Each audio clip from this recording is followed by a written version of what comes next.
A Country Love Story by Kristy K. James.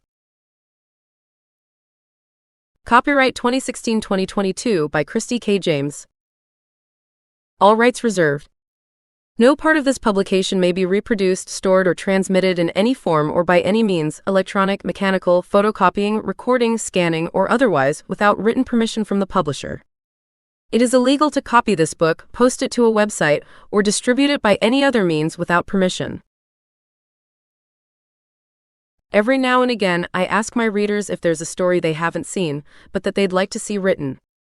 If they'll provide me with a couple of names and a few details they'd like to see, I'll write a short story. A Country Love Story is the result of the following request. I love it. I suggest a romantic story about country singers. Who knows what goes on in those gigantic tour buses when they're traveling the 50 states? The rivalries to get that CMA award? I mean, come on, we all know countrymen are the hottest. Okay, I'm a huge fan of Blake and Luke. Phew. Is it me, or did it get hotter in here? And I've always loved Reba, Dolly, and Loretta because I'm a coal miner's daughter as well. Anyway, good luck to you. DLB. So I thought about it, considered all the possibilities, and realized if I changed one little thing, I could do it. I could use the tour bus, traveling, the award show, and the country singer. I even worked in the names Loretta and Luke, though not the ones you're thinking of, I'm sure. I couldn't figure out how to work rivalries into the mix and still keep it close to the word limit. Fortunately, from her response, DLB seemed to be very pleased with the results. Well, I literally had tears in my eyes. Always did love a happily ever after ending. Great short story. You did a fantastic job with it. I hope you'll be pleased with it too. Kristy.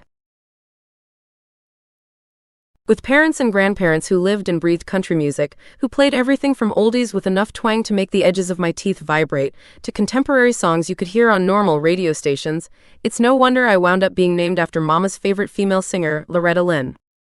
However, as talented as the woman is, Loretta just wasn't a cool name for a third grader, so I've been going by Etta since I was 8. It's also no surprise, I suppose, that I wound up working in the country music industry. Well, in a manner of speaking. Technically I do, just not in the way most people think. And to make that very clear, I don't sing. That's not to say I don't enjoy singing along with my favorite songs, none of which are country, but I can't sing. As in, I couldn't carry a tune in the proverbial bucket.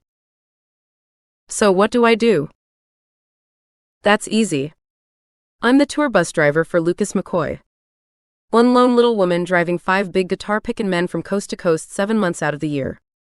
If that sounds a little weird to you, it's not. The way they all treat me, I'm just another one of the guys. Like Les in the Elvis movie Spin Out. Yeah, I'm a sucker for old movies, especially musicals. Anyway, I'm just the driver and the lucky person who gets to run all the errands and do all the shopping because people don't recognize me. And why would they?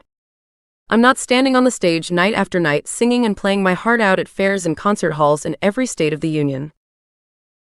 But that's not what we're doing this week. Nope, we're headed back to Nashville from Nevada for the biggest award ceremony in the industry.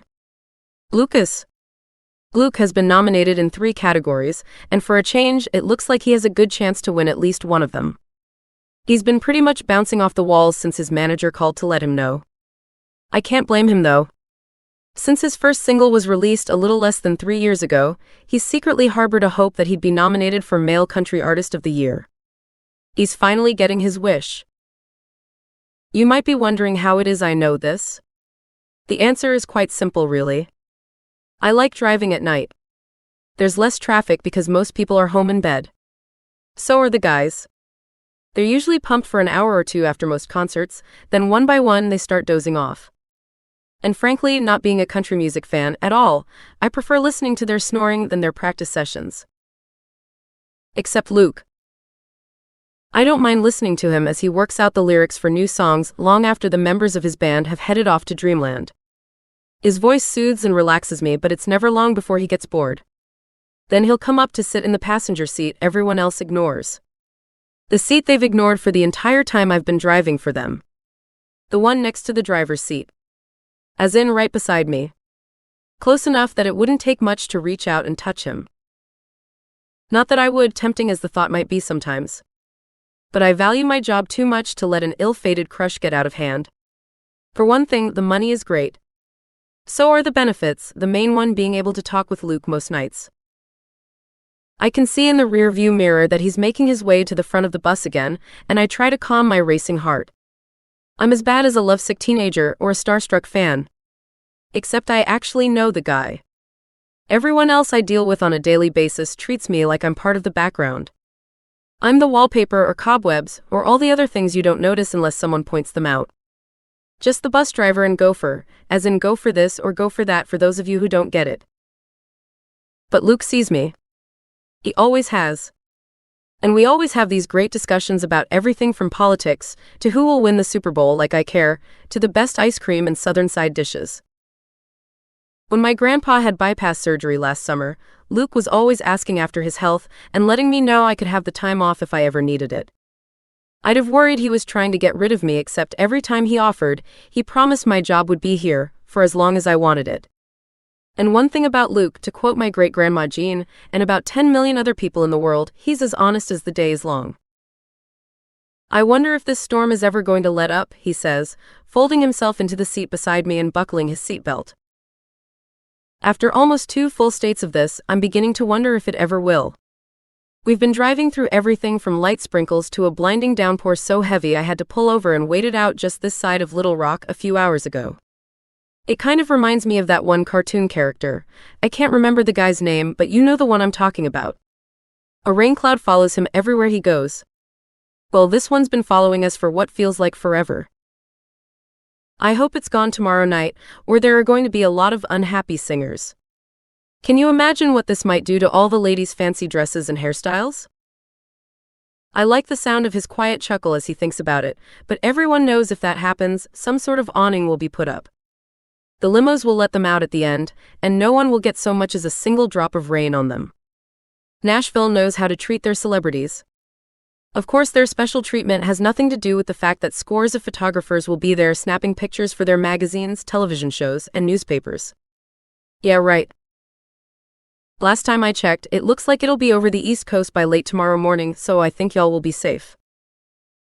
He snickers again when I throw y'all in there. He always does. Born and raised in Milwaukee, I don't have an accent like people in the rest of the country. But I like some of the southern sayings, and y'all happens to be one of them. We ride in companionable silence for the next few miles until I hear Luke clear his throat. Then he clears it again, and I hope he's not coming down with something. In addition to the nominations, he's also presenting the award for Favorite Single of the Year. You know, he says, and it sounds like his voice might be shaking a little bit. I've never actually taken anyone to an award show before. I was thinking maybe it's time I changed that. Great. He's met someone. Not only that, he obviously knows about my crush and is trying to break it to me gently. Yeah, most people do take dates and such to them. It's probably a good idea if you do too. I hope I got that out with enough nonchalance to hide the fact that my heart feels like it's just been crushed. I was hoping you felt that way. He clears his throat yet again. So do you think you might want to go with me? I mean, don't feel like you have to say yes. Your job won't be in jeopardy if you don't want to. I just thought it would be nice, you know. What? You want to take me? I managed to squeak out, as I try to remember how to breathe. Did he just ask me on No. No, that's not what this is all about. It can't be. If you'd like to go, yes I would. Very much. I don't have anything to wear. We'll be there before noon. There's plenty of time to shop for something. I can rent a car and take you to a couple of boutiques around town. Then I was thinking, maybe we could go to supper before the show? Any oxygen I've managed to suck back into my lungs seeps out like the air from a balloon with a slow leak. I glance over at Luke, who's smiling at me. And not just smiling, but smiling at me in a way I've imagined he might for 3 long years. He reaches out and strokes my cheek with the tips of his fingers, and I feel like a bolt of lightning just whiz through every vein and artery in my body. Say yes, Etta. Please, he whispers. Yes, I manage to whisper back. Geez, it's about time, Alan, one of the backup singers mutters from the back of the bus. He finally asked her out, did he? George, the steel guitar player, asked, sounding groggy. Yeah, he did. Thank God, keyboardist Merle sighs. Maybe he'll start writing love songs again. I was getting tired of all that heartbroken crap. I glance at Luke to see if he's sorry he asked me to the award show now, but he's still smiling that beautiful smile as he says, loud enough for everyone to hear. Yeah. No more heartbroken songs for me. The sun peaks over the horizon, and I see a rainbow begin to form over the road we're traveling on. Everyone who knows anything about science knows it happens because the light reflects off the raindrops at just the right angle. Or is that what's happening now? I prefer to think it's a sign. A good one. Do you see that? Luke asks, dropping his hand from my cheek, but only to close it around mine. I can only nod as he brings my hand to his lips, pressing a soft kiss against it.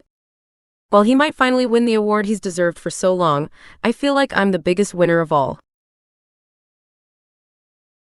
Thanks so much for taking the time to listen to a country love story. If you enjoyed it, please consider checking out Kristy's other books at http://kristikjames.net.